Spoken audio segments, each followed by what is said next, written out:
Nguyen from La Trobe University. He will talk about quadratic Killing tensor on the symmetric space. So now you may start your talk. Right, thank you. Thank you, the organizer, for organizing the symposium. So today I would like to talk about quadratic Killing tensor on symmetric spaces. And this is joint work with my supervisor, Vladimir Matveev from University of Jena in Germany, and Jure Nikolaevsky at La Trobe University, Australia.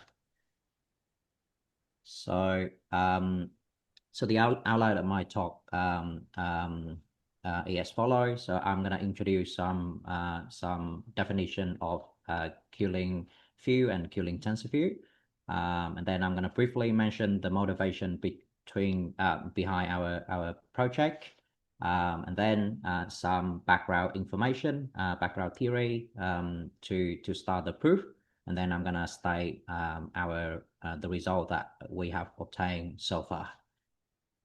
So let me begin with a definition. So I think that this is a definition that everyone familiar with.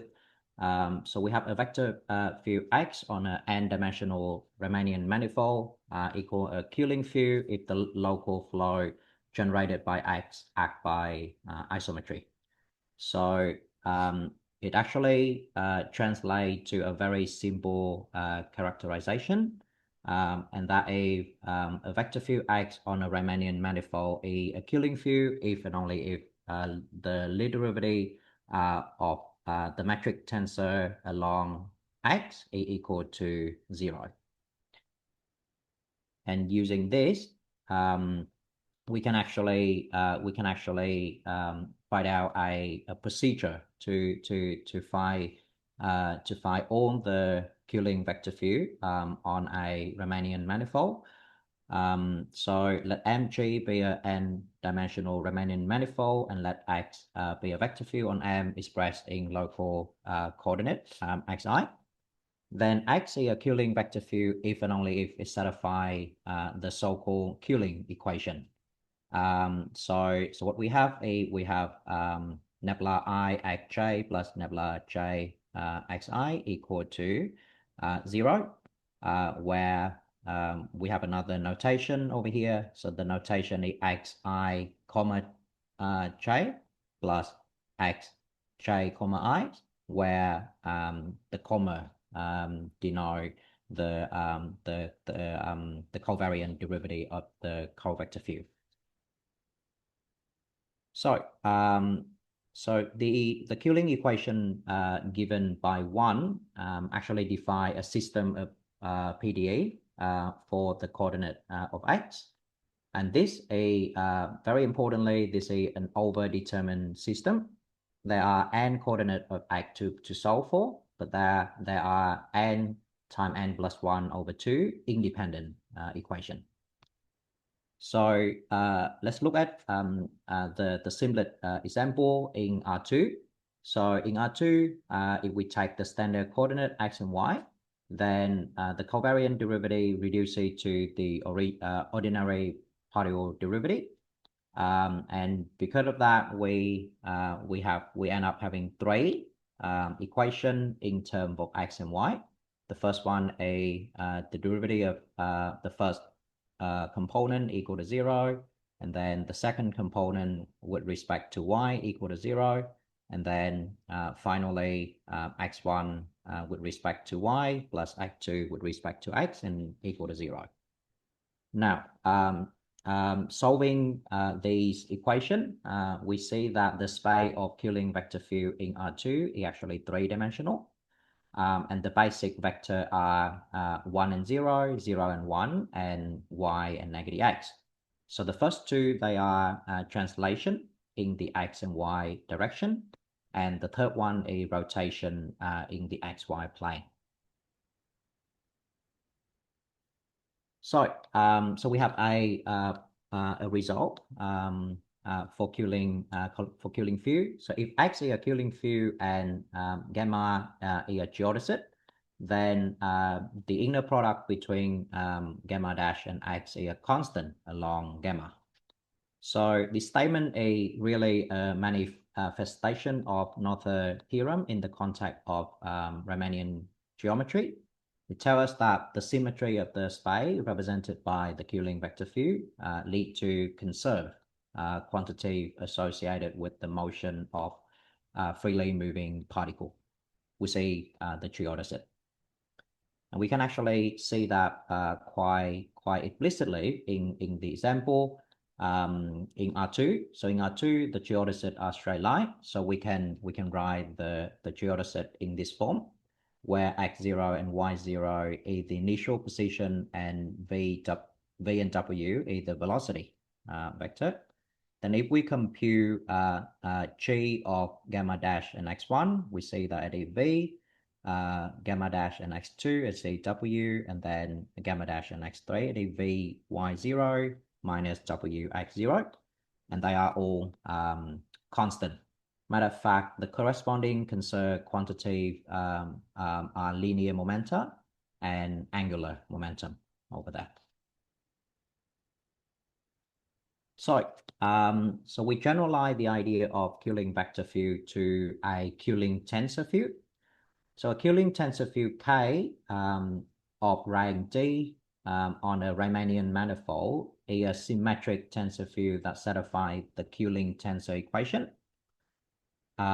We say K open bracket I1 up to ID, comma J, close bracket equal to 0, where the comma denote the covariant derivative and the bracket denote the symmetrization over all indices.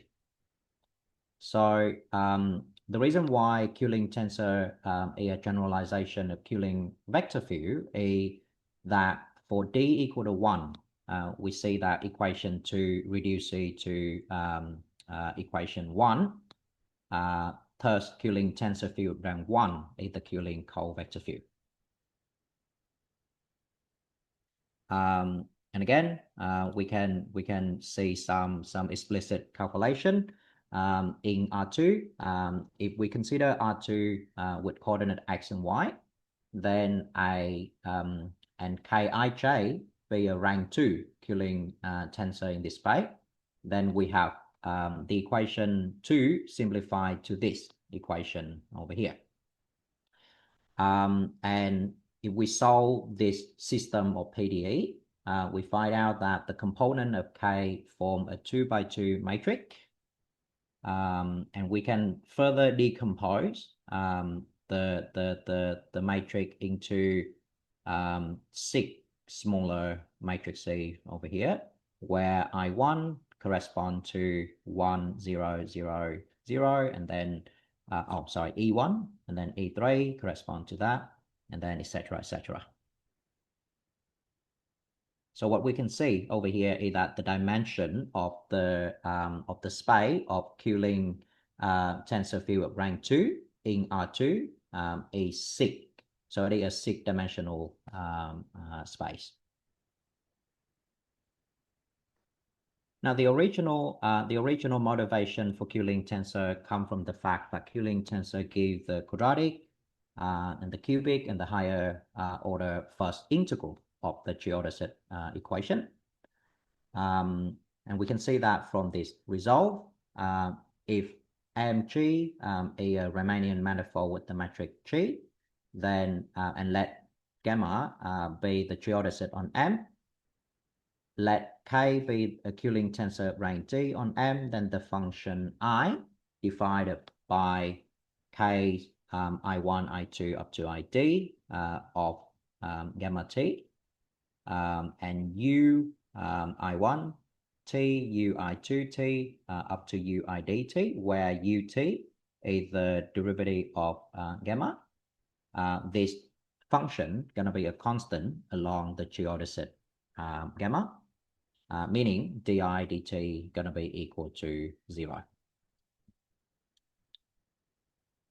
And again, in the previous example, we can see that the Killing tensor give the quadratic first integral, where we don't have this is where this function a constant function, we don't have any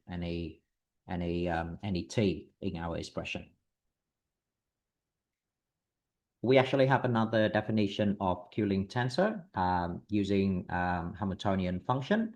So on MG denoted by Hayes XP equal to 1/2 Gij Pi Pj, the Hamiltonian function, and we have the Poisson bracket between two functions P and Q given as such. Then a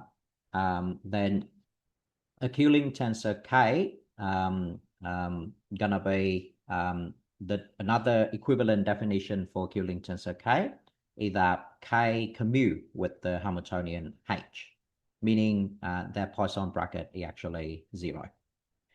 And this implies that Kxp is a conserved quantity of the Hamiltonian system. So this is going back to the example of H2, Killing tensor in H2, then we observe that the metric tensor Gij, as well as all symmetric product of two Killing vector field, and in general, a linear combination of them with constant coefficient are Killing tensor. For example, if we take the two Killing vector field x1, we take x1 and we take the symmetric product of x1 with itself, we actually get E1 in the Killing tensor field, and then similar for the other combination as well. So that actually motivate the next definition. We say decomposable Killing tensor. So Killing tensor K equal decomposable if we can express if it can be expressed as a sum of symmetric product of Killing vector. Otherwise, it equal indecomposable. So the question is, the very original question is any Killing tensor decomposable? And the answer is clearly no. There is it metric emitting non-trivial Killing tensor, but no Killing vector. For example, if we consider this metric, dx square over y plus dy square over x, then they no Killing vector, but we do have Killing tensor rank 2 and rank 3 given by the two formula over here. However, we know that on the space of constant curvature, any Killing tensor field is decomposable, and this result has been known for why. It is proved by Sumitomo and Tendai in 83, Thomson in 86, McLanagan and Milson and Smirnov in 04. So we have a slightly modified version of the question. And this is due to Possanov, Miranda, Matveev, and Tabasnikov in 2018. Any Killing tensor on a symmetric space decomposable? And the answer is yes, for some certain symmetric spaces. For example, for the complex protective space, then the answer is yes, and that is due to Sumitomo and Tendai in 85 and Eastwood in 2023. In general, one might expect that because symmetric spaces have a very large isometric group, any Killing tensor on them must be decomposable. Now, however, we actually have a negative result due to Matveev and Nikolai Esky in 2024, that the quadratic Killing tensor on the quantum ionic protective spaces and on the Cayley protective plane, they are actually they are actually indecomposable. So the question is, how about other symmetry spaces? So let's do a very quick recap of symmetric spaces. So the definition of symmetric spaces is as follows: a connected Riemannian Mg equal a symmetric space if for every point P in M, there is an isometry which is called the triodicid symmetry at P such that equal to P, and then the derivative is equal to the identity on the tangent space. So the physical interpretation of the definition is that the geodesic symmetry reverses every geodesic through P. If gamma is a geodesic with gamma 0 equal to P, then when we apply the symmetry, it's gonna reverse the geodesic. Equivalently, we have a very nice geometric interpretation of symmetric spaces, and that is when the curvature tensor is parallel. So the Levi-Civita connection of R of the curvature is equal to 0. Now, using this, using the geometric definition, Cartan actually proved that every irreducible simply connected Riemannian globally symmetric space M of dimension n can be presented as a coset M equal to G modulo H, where G is the connected component of the full isometric group of M, and H is the isotropy subgroup at the point R in M. Now, at the level of Lie algebra, then we have the Cartan decomposition, G equal to H direct sum with M, where G and H are the Lie algebra of G and H respectively. And we can identify M with TOM, the tangent space at M. And this result is also known for symmetric spaces. We know that for X, Y, and Z in M, then the curvature tensor is given by this formula. We say the negative double commutator of X, Y, and Z. So the beginning point of my project from a proposition by Matvey and Nikolai Eksky.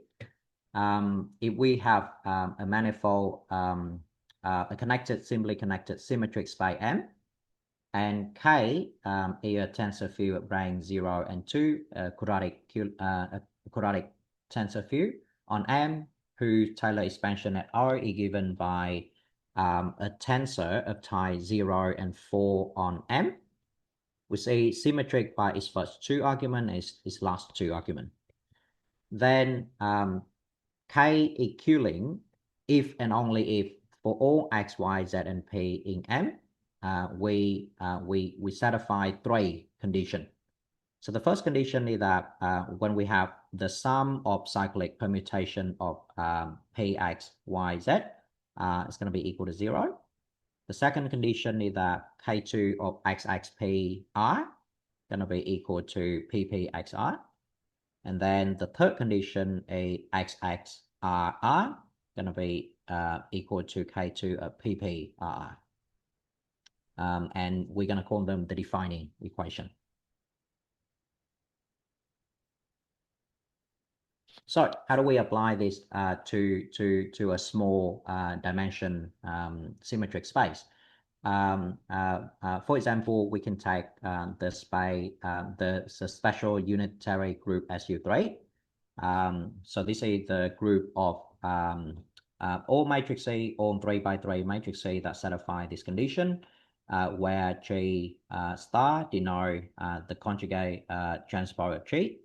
SU3 is of course a compact connected Lie group of real dimension 8. Now we can actually turn SU3 into a symmetric space in this form. So we can take SU3 times SU3 modulo diagonal subgroup, where the diagonal subgroup delta L is given in this form. Then we actually have a theorem. All quadratic Killing tensors are decomposable on the symmetric space SU3. So how do we prove that? Well, we turn everything to a Lie algebra level. And the Lie algebra SU3 of SU3 consists of all 3x3 complex matrices that are skew, Hermitian, and tracelet. Again, this is a real Lie algebra of dimension 8. Then in the Cartan decomposition, we have this decomposition where that being H and that being M. And we can also identify H and M with SU3 in the natural way. Then what happened? Then what happened? Equation 5 to 7, the defining equation, translate the Killing tensor equation into a purely algebraic characterization of the quadratic Killing tensor K in terms of the vector space M and the curvature operator R and the 4-rank tensor K2. So they know, so we don't have to look at PDE anymore. We only need to look at a system of purely algebraic equation. So that's what we try to do. We divide the metric by xy equal to -12 the trait of xy, and we can pick a convenient orthonormal basic in terms of the Chairman matrix C. And then we can write out arbitrary tangent vector in the orthonormal basic. And we can use the formula for the curvature operator given before to work out RXPP and RPXX. Now, because RXPP and RPXX in M, again, we can decompose them using the orthonormal basic, where the scalar coefficient RA and SA, they are explicit bilinear quadratic function of the component XA and PB. Now, we import the two equations 5 and 6. Namely, we set up this equation for 5. So the cyclic sum produce a homogeneous quartic polynomial in the coordinate variable, setting that polynomial identically 0 force is monomal coefficient to vanish, giving one linear equation in terms of Ka BCD. And then similarly, we can substitute RXPP and RPXX into SIC, and then we can equate that to 0 as well, using another family of linear constraint on K ABCD. And then we collect all index Y constraint coming from phi and SIC. We have a system of homogeneous equation, and if we solve them, we actually end up having a solution space of dimension 37. Now, our goal is that we want to prove that this solution space is actually 36, and it actually the space generated by symmetric product of Killing vector. Equivalently, we can do that by proving that the one-dimensional orthogonal complement of K1 in S is trivial. And for that one, we can do that by using equation 7. So so we project the 37-dimensional solution space onto the orthonormal complement of the decomposable tensor. Solving these equations, we isolate the unique element orthogonal to all decomposable tensor. And then we substitute that element into equation 7. We see that that element gotta be equal to 0. And because that element equal to 0, it is a one-dimensional space, meaning all quadratic Killing tensor are decomposable, and that prove that quadratic Killing tensor of the symmetric space SU3 actually come from symmetric product of Killing vector field. Now, they are just a very small case of our project so far. We can actually use a similar strategy of algebraic and computer-aided computation to prove the same result for both specific symmetric spaces and family of symmetric spaces. For example, we prove that on the compact exceptional group G2 and the rank 2 symmetric space G2SO4, every quadratic Killing tensor is decomposable.